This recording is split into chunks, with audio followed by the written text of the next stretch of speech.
So first of all, we're going to create 3 deployments with 2 replicas each in a MyApp namespace, and we're going to simulate a front-end node, back-end node, and database applications, and then we're going to configure network policies between them. So first of all, let's create the MyApp namespace. And in this namespace, we're going to create the 3 deployments. And I'm just going to create deployment files for them. And let's call the first one frontend.yaml. And we're going to simulate that this is a front-end application with Node.js in it with this version. And instead of running an actual application, we're just going to pass a command to sleep for 3000 seconds so that the pod keeps running. We have 2 replicas of the application. It is going to be created in the MyApp namespace. And also note the label for both replicas of the pods will have app frontend label. And the application will be accessible inside the pod on port 3000. So that's the front-end configuration. Let's save it. Let's also create a backend configuration. And this is going to be based on Nginx image for a backend. Again, we're just simulating a backend application. This won't actually do anything. We have 2 replicas. The application will start on port 80. And again, namespace MyApp. The files that we use here are saved with the rest of the course materials in the course Git repository. So you can just copy and paste them. So let's save this one as well. And finally, let's create the database configuration, which will be a simple Redis application. We have 2 replicas, the Redis image, the default port where Redis application will start, and namespace MyApp. So all of them will be created in the same MyApp namespace. Let's save it, and let's now actually apply all these one by one. Let's start with database, backend, and finally frontend. So now, if we check MyApp namespace, all the applications will be running in 2 replicas. Awesome. So we have prepared the environment. Now it's time to check the network communication between them.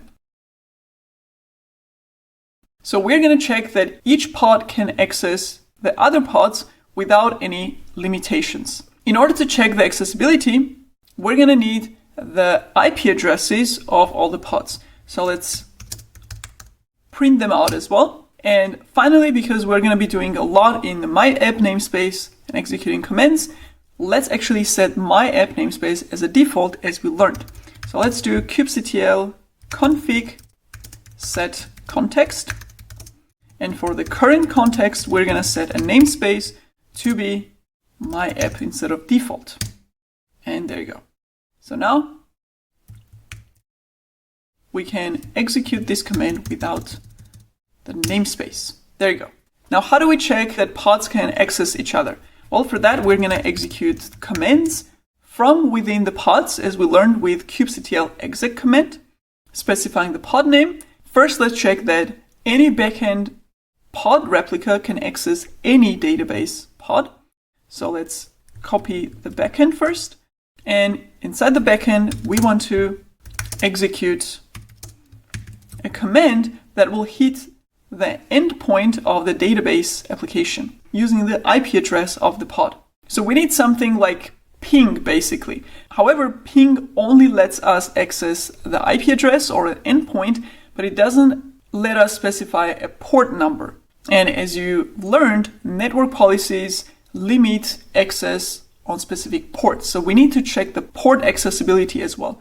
And for that, we're going to use a tool called Netcat. First, because it allows us to specify port in addition, and second, because it's a tool available in all the images, so it's reliable. And it's super simple. We do netcat or NC. We specify a verbose flag to have a more verbose or more output, basically. And we need an endpoint. This could be one of the database pod IP addresses. Let's take the second one. And the port of the database. We're running Redis as a database, and its port is configured on 6379. So that's our command for accessing database on this port from the backend pod. So let's execute the command. And as you see, the backend pod, this one right here, was able to connect to the database pod on this port. And we see a verbose output that says connection open. Now let's try another connection from one of the front-end pods. Let's say the first one. And let's connect it also to the Redis database. And as you see, front-end pod was also able to connect to it. Let's check a couple of more connections. Let's try to connect from front-end to one of the backends at the backend application port, which is 80. That one's open as well. Let's also try connection from the database pod to the backend. So all the connections between those pods are working. Now let's actually limit some of those connections and let's create two network policies. One for the front-end application to make sure it can only talk to the backend and not any other applications in the cluster. And another one for a database application that lets database accept connections only from the backend application, and we block any outgoing connections from the database. So database itself will not be able to initiate any request to any of the pods in the cluster. So let's create those two network policies. First, let's create one for frontend. Let's call it np frontend.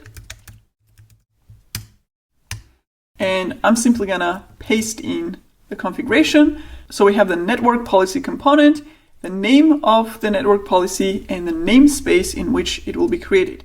And then we have the specification, where first we define which application is this network policy for, using pod selector, and match labels. And we want to match the application frontend. Then we have to define what type of rules we are defining. So that will be policy types. For frontend, we want to limit the outgoing traffic. Who can frontend application talk to? So this is going to be egress traffic, and we have egress configuration. And in ingress, we have two. So who are we talking to with this rule? And again, we are going to select the application using pod selector, match labels. We want to only allow frontend to talk to the backend application. So this is going to be app backend.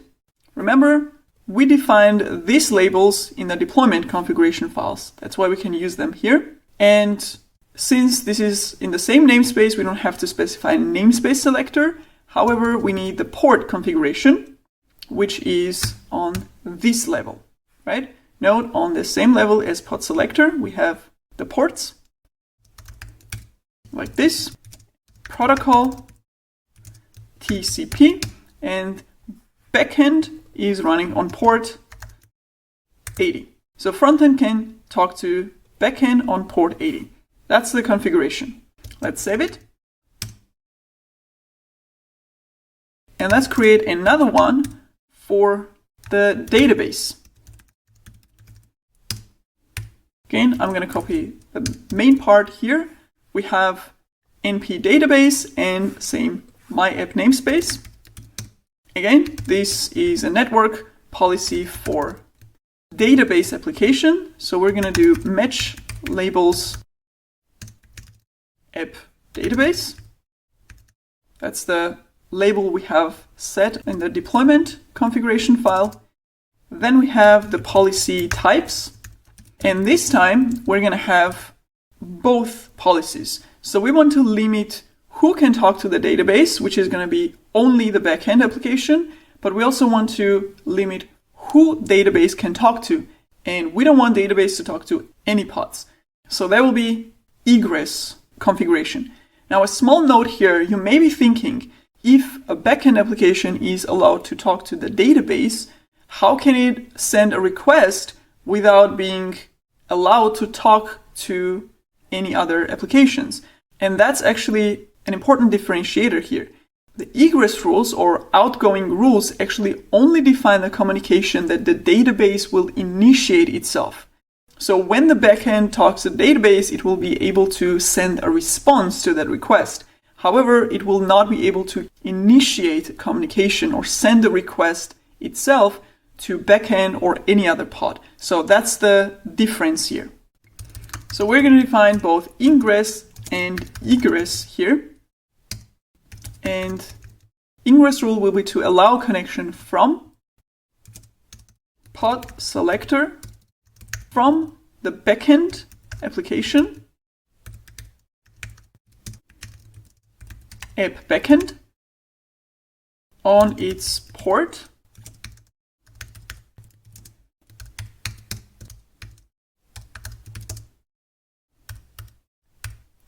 so on the database port 6379. So that will allow only backend to talk to the database on this port. And if we want to block any outgoing connections from the database, we only need to specify it here in the policy types, and that's it. We don't have to set anything with egress attribute. So that will basically block any outgoing requests. And let's save it. And let's actually apply both of these network policies. And we can also check the network policies in default namespace, and we see that both of them have been created. Now, to validate that the network rules have been applied and we have the limitation in who can talk to who, let's actually execute the netcat commands again. And we're going to do kubectl exec. Let's first try to connect from the backend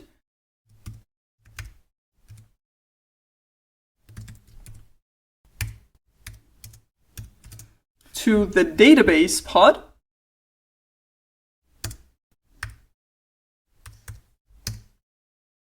Now let's try to connect from front-end application to one of the backend pods, which we also allowed, so this should work.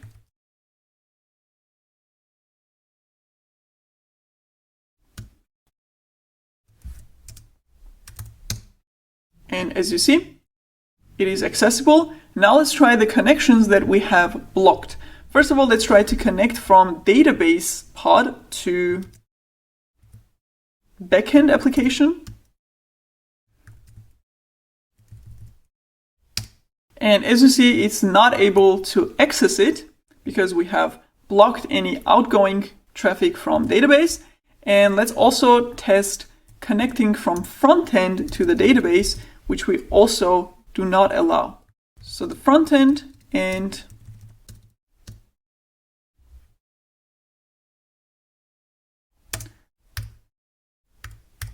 database.